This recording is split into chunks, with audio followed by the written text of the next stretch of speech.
Yeah. Sa bawat piso kinurakot parang lindang sumipsip. Sa kaba ng bayan, bit-bit nila'y masikip. Palasyo ng buhaya, puro luhut pagkit. Samantalang ang masa, sa gutom ay nakabiit. Magnanakaw sa bayan, hanggang kailan pinagkakait ang karapatan. Hawak nila'y pera, sa atin galing, pero ang sagot, puro hangin, puro hangin. Puro hangin, puro hangin, puro hangin. May mga kotse, trelo, ginto't mansyon, pero ang kalsada lubak, walang solusyon. Eskwelahan kulang, ospital halos di ba, asenso'y pangako, pero puro salita. Saan napunta ang perang inuutang? Sagot nila'y drama palabas na walang laman, hukay ng utang. Tayo ang nagbabayad, sila'y tumatawa habang bayan ay lumalakad. It's not just about corruption, but also overspending.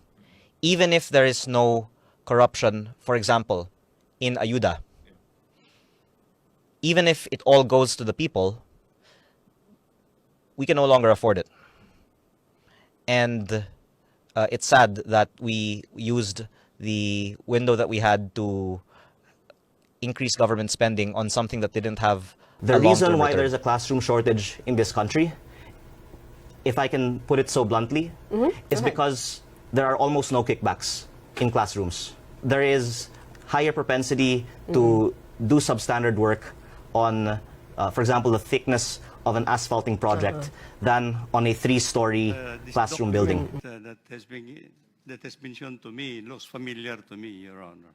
This is the this is a consolidation of the allocables, the computed allocable per district, and there are other information here, including what has been the total allocation as for the total allocation from the General Appropriations Act. Ito pong pangalawang set of files we can validate. Ito po yung hawak ko ngayon. Ito pong first set, we will have to look into this. But I would surmise baka ito po yung galing sa computer ni late Undersecretary Cabral. Do we have the commitment that they will be further investigated at matitingnan talaga siya? Since it's with the Office of the Ombudsman, it's really their call. I know for a fact that they will start also some forensics examination of the computer, and then that would start and kick off possible investigations. Bakit pa tayo magpo-forensic? Alam mo, merong rules on electronic evidence. We thought that Ombudsman po yung best na mag-handle ng files together with the PNP ACG, Mr. Chair. At least there are 5 secretaries, cabinet secretaries, and USEC have been recipient of allocables, sabi niya, as shown by the Cabral files. Tiningnan ko talaga. Sa akin kasi ang interpretation ko na hindi kayo kumibo, tama talaga. Kahit naman sino sa listahan, ayaw nilang lobas ng listahan. Kasi kung okay sa kanilang lobas, dapat kusa nilang inilabas ang mga projects nila. Hindi lang po yung mga lagpas 10 billion, pati yung mga 1 billion ayaw din nilang lobas yung listahan. Ganon? Opo. Kaya po, napakahirap po ito para sa akin at sa aking pamilya kasi halos lahat po ng mga kaibigan po ng aking ina, ayaw nilang ilabas ko ang listahan ito. Are you okay to go on? Mhm. What has this gotten you into? Nasa level na ba ng death threats to? Well, marami lang pong nagpa-pressure through my mom. Kasi hindi naman nila ako direktang tinatawagan para hindi ko papangalanan sila na huwag ilabas at kung ano-ano na lang ang sinasabing mangyayari sa akin kung ilalabas ang listahan ito. At lalo nga pong nalulungkot ako na wala naman po akong personal na interest sa paglabas nito. At in fact, malaki na nga po ang sakripisyo ko at pati mga ibang nagsasalita sa inyong show tungkol sa pagbunyag ng mga practice na ito. Baka kung may Duterte, gusto nilang ilabas yung listahan. Yes. Eh, nilabas yung listahan, Wala. walang insertion na nakapangalan sa Duterte, kaya ayaw nila sanang ilabas yung listahan. Dahil Ayaw, walang insertions ang Duterte sa nilalaman ng Cabral Files ay ayaw na nila itong ilabas. Follow me and share this video.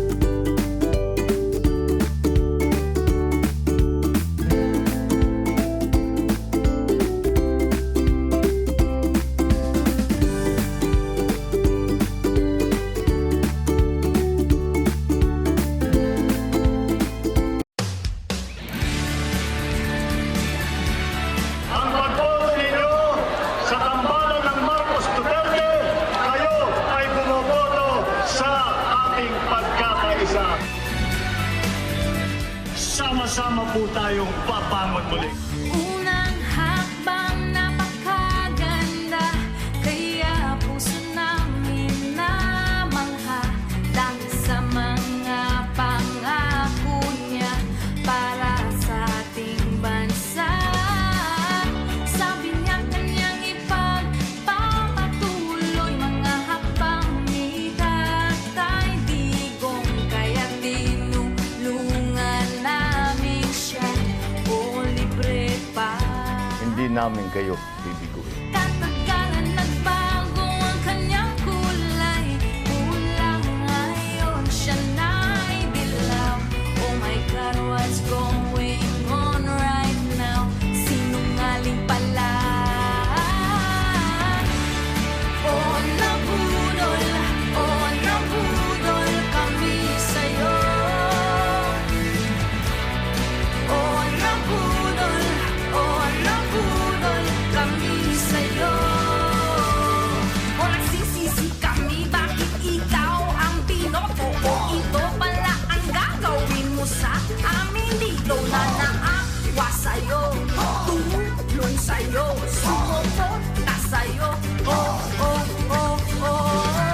In office from 2022, the president of this country has taken so many foreign trips, a play on his name is Ferdinand Magellan Jr. Let's go over to Avi Gupta. What are the Philippines? That is correct. Ferdinand Marcos Jr. Kaya ngayon di na kami paloko sa mga politiko mangloloko. Sobra na pang-aabuso nyo sa mga Pilipino. Tama na pang-gagamit nyo sa mga boto naming Pilipino. Nagsasawa na kami sa inyo, mga politiko. Dahil bigla lang kayong umiiba, kulang ngayon puti na. Oh my God, President, what is your message to China? sinungaling pala. Oh, nabudol kami sa'yo. Sobra. Hindi kami titigil. We will use all resources of government. Bakit hindi? He is a fugitive. O nagsisisi kami, bakit ikaw ang binoto? O ito pala ang gagawin mo sa amin? Dito na naawa sa'yo, tumulong sa'yo, sumuporta sa'yo. Oh, oh, oh, oh, oh. Oh, nabudol kami sa'yo. My God. Oh, nabudol kami sa'yo.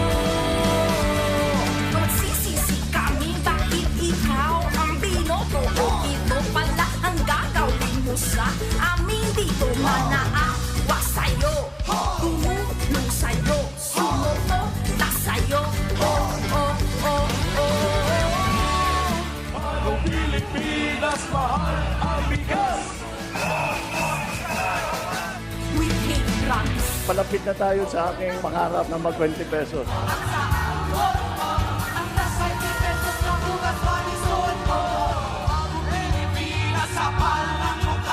Nabudol kami sa'yo. Itaas ang mga kamay sa mga nabudol. Yung mga pinapangako niya, wala rin nangyari. Lalong naghihirap yung mga tao eh. Kung saan saan sila nakakarating. Sarap ng buhay nila. Kaya Pilipino, wag na nating iboto ang mga sinungaling at mga abusado. Tayo na mag-aisa para sa ating bansa. Tayo na, tayo na, tayo na.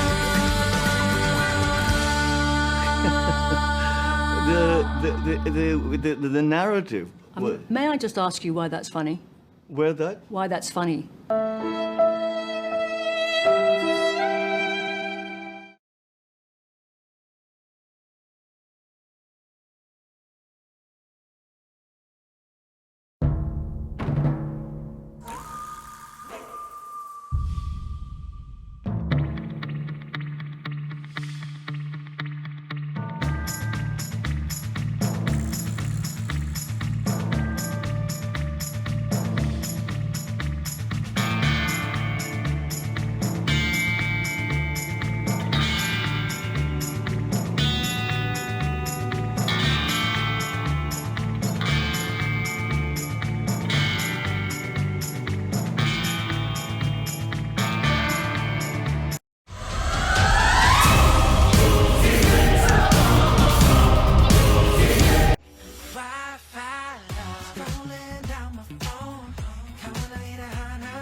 Laging kargado na parang sindikato, galawang veterano, may galaw na delikado. Nais lagi umangat sa ula parang eroplano, sobrang taas di kayang abutin kasi yun yung plano, diba?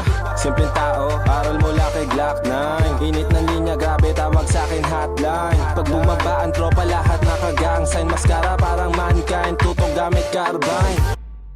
Kuha ito ng pagpunta ni Batangas 1st District Representative Leandro Leviste sa opisina ni dating Public Works and Highways Undersecretary Catalina Cabral noong September 4, 2025. Sa videong ito, nakuha pasado alas 5 ng hapon na, makikitang lalabas si Leviste mula sa opisina ni Cabral at pupunta sa programming office sa kaparehong floor. Kasunod niya si Cabral. Sa isa pang kuha ng CCTV, lalabas sina Cabral at Leviste mula sa programming office. Si Leviste may hawak na mga papel habang tila may ipinapaliwanag sa kanya si Cabral. Sisiguraduhin ko na balang araw lalabas ito kasi kaya po isa sa mga dahilan na hindi ito inilabas ngayon ay nakakatakot para sa seguridad ng mga maglalabas na ilabas ito. Pero kung pumanaw na ako, nagbigay po ako ng instruction na ilabas yung buong Cabral files. Oh my God. Ang dahilan ng overpricing sa mga proyekto ng DPWH ay ang lutuan ng mga bidding. Sa Batangas, ang tawag dito ay bidding-biddingan. Ayon sa lahat ng aking mga nakausap tungkol dito sa unang distrito ng Batangas, hindi tunay ang mga bidding ng mga proyekto ng DPWH.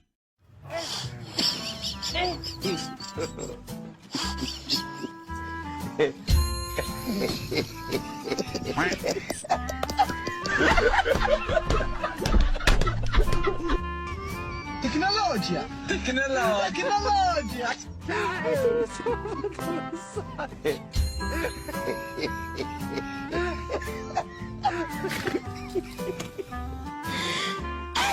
Alam niyo ba na si Congressman Leandro ay batang billionaire dahil sa sariling business niya? At ito namang si Congressman Sandro ay batang billionaire pero mukhang sa kaba ng bayan ba?